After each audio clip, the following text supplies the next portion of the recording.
guys, and welcome back to my channel. I am Abigail, and today I am coloring a Valentine's Day pirate. I have been listening to the song Wellerman by Nathan Evans, I think that's what it was, on Spotify on repeat. I don't know why I'm attached to sea shanties right now, but I am. So I was sketching pirates earlier this week, and I was trying to think of a Valentine's Day drawing, and so I landed, why not a pink pirate? I've also been really attached to pink lately. Pink, pirates, Valentine's Day, it's perfect. So this is it. I sketched it and inked it off screen, mostly because I knew I was going to be doing a pirate, and I didn't do a whole lot of planning for it. I just kind of started sketching, and that makes it a very long process of sketching, and I just wasn't sure how long it would take. I wasn't sure what it would look like. And then I always ink off screen because I like to get my face all up in there, and the camera wouldn't be able to see anything anyway. So here it is though. I lined it in a pink Staedtler, I think that's what it's called. Pink Staedtler Fineliner? I don't know. I bought them for my bullet journal, and it was the perfect shade of pink. I wanted it a little darker, but not too dark and not too light. So I went with that. And it actually worked really well with my Copics, even though, I colored it really pretty soon after I drew it. I just don't use those very often. And I did outline it too, though, in a pink Micron Fineliner, because that one was a little darker, and I always outline my drawings in a thicker, darker color to make it pop from the page. And let me tell you though, this was a challenge, but a challenge I loved, because drawing a pirate outfit is not something that I've ever really done before. So I did some research on Pinterest, and I landed on the more of a captain's look with the coat and the hat, instead of just the flowy white shirt. And those striped pants though, they look awesome. They're so cool. And by the way, I was really angry at myself for this coloring right here, because I colored the dark fur coat, and then I forgot the one arm. Once I found it, I was like, am I serious? Did I seriously forget an entire side of it? I don't know. I just, sometimes my brain just doesn't always see everything, and I was just like, what? But I tried to mostly stick to pinks for this, dark pinks, light pinks, mid-tone pinks. I do introduce brown for the leather, because while I wanted to use pink, this wasn't a pink only challenge. So I used, I made sure it was kind of a muted brown, not too bright, because I didn't want it to take away from the pink. It was supposed to break it up, not draw attention to the fact that it's not pink. And then I do introduce a gold later. I started with a muted gold, but I soon realized that because it was the really small details and accents, it didn't quite stick out enough. So I went in and I added a brighter gold later. It was a great choice. So I'm gonna let the video roll for a bit while some music plays, and I'll talk to you in a bit.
So while I realize that she isn't perfect, this is probably one of my favorite drawings I've done recently.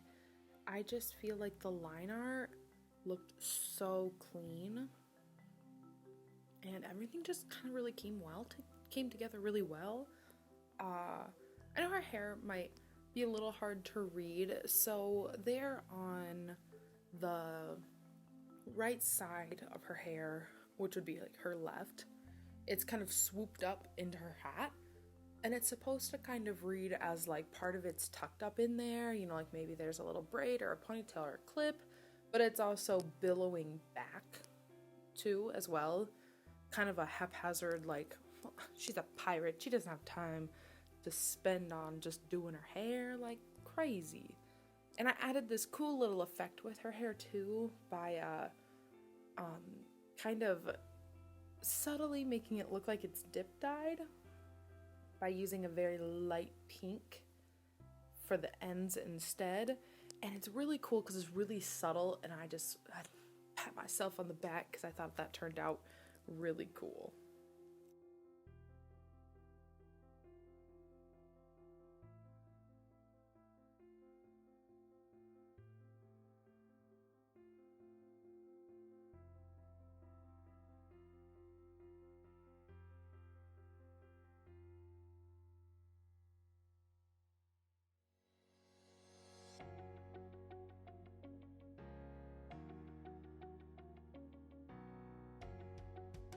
And for a little contrasting effect, I did color her eyes that really pretty teal color, and then that's where I got the idea for later on for the background. Well, first off, I kind of was like, wait, I drew her like hanging from like ropes and stuff. I have no idea what I'm gonna do for the background. So the background's very simple, mostly because I'm not very great at it. Second of all, she is the main focus of this piece. And I really didn't want to draw away from her. And like the first thing I want you to notice is her, the second thing is the rope she's standing on, and then third is the background,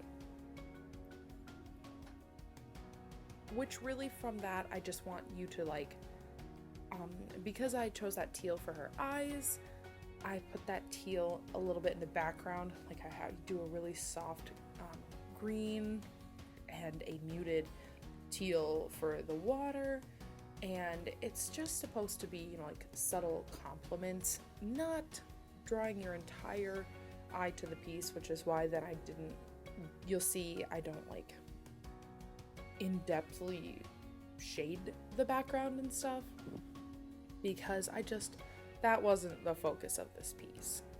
Someday I will draw a background where the intent is to have the character blending into it. That was not this piece. This piece was, I really just kind of pulled this one out of my ass. And it's the best thing I ever did pull out of my ass. I love it. And someday I will focus more on backgrounds because they're very hard, but they really, really can elevate a piece. So, and as a little bit of a background as I did on this, I was really proud of myself because it really pulled it together though as well.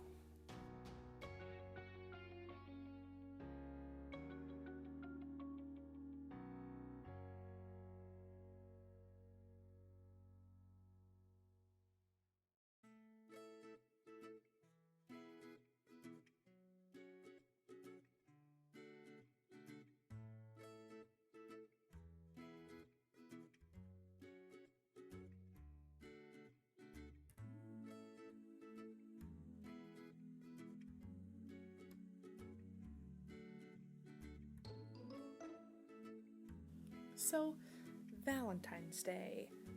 I don't necessarily know the history of it. You know, that might have been something cool to talk about while I did this. But it is one of my favorites.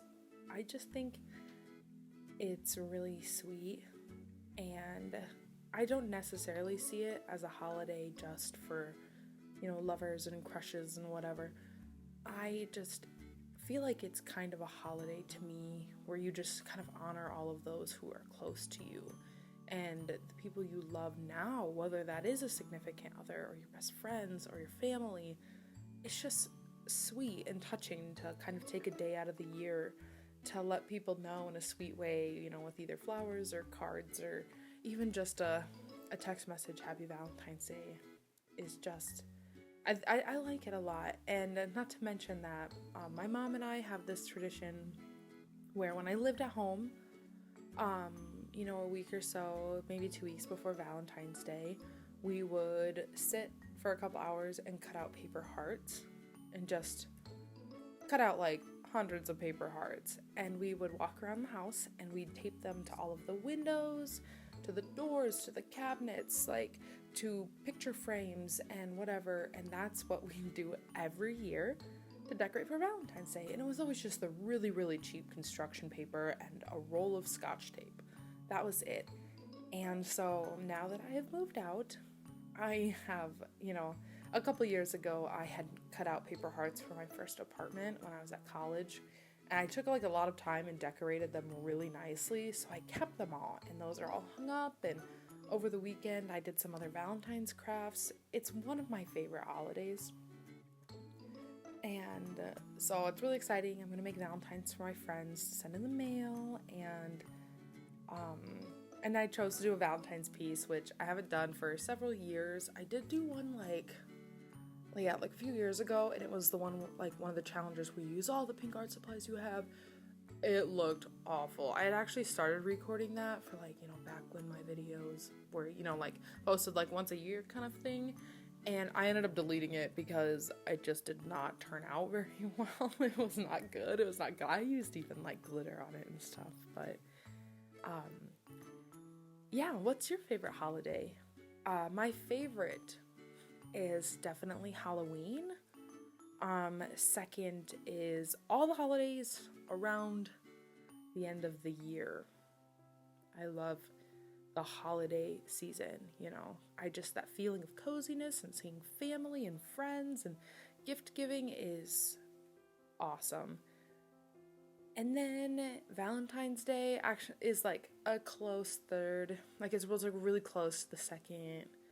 It's just sweet and cute, and I don't know. My husband and I are kind of starting our own tradition on Valentine's Day where we make at home a really fancy meal. And last year we did this where his brother was like doing a really fancy meal for his girlfriend, like set up candles and everything, and he like sent him a photo and was like, you know, bet you couldn't do better. And I'm a little competitive, so I was like, bet. And within an hour, I had our table like decked out with decorations and candles and our beautiful cards set out, and he had gotten me chocolates and it had a tablecloth over it, and wine glasses were set out, and I had made steak and mashed potatoes and green beans, and I had just done everything. And I had baked a cake earlier in the day as well, shaped like a heart with like pretty pink ombre frosting. So I was like, bet.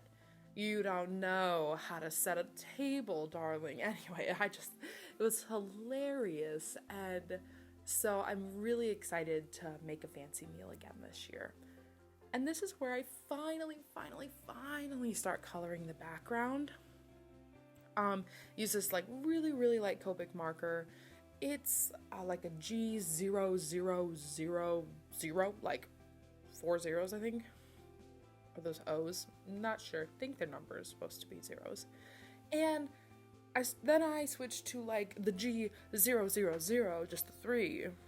For, you know, I was kind of thinking like lighter near her, darker away from it. Didn't quite work. That has a lot of space to cover.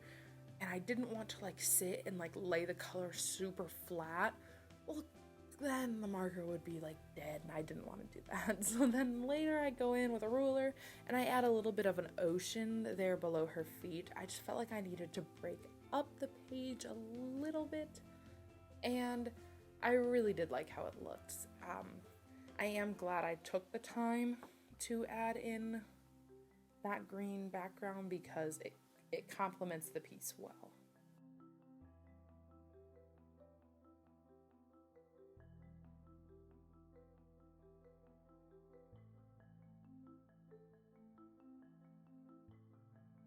and I added in a little bit of clouds, like those were just the bottoms of the clouds. I go in a little bit later with a HIMI Gouache set with just white to do the tops of that because I was not about to do that all in pen. And that color, I did have those two colors. The one seemed just a little too dark, and like I said, I didn't want to do a whole lot of blending. So I just lay out some color enough to kind of cover it to make it feel like there's the ocean there, and then kind of left it. And I go in with gouache for this too, and I mixed like a darker teal color, a green color, and then I used a white pen to add a little bit of a wave look to it. So I thought it was really, cute.